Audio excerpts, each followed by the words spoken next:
NTR national award Indian film artist Shri Konidela Chiranjeevi,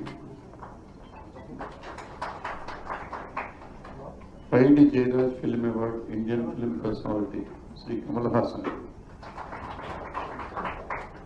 B N Reddy film award Telugu film director Shri Singeetam Srinivasarao, Nagireddy and Chakrapani film award Telugu producer Shri Chalasani Ashwini Dutt,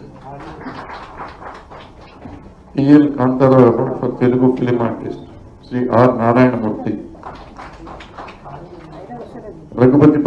Venkaiah film award film personality ఆరాధన artist Telugu cinema Shri Ramesh Prasad garu, C Narayana Reddy film award poet writer of Telugu cinema Shri Suddala Ashok Teja, Akkineni Nageswararao film award Indian film artist female Shrimati Jayasudha.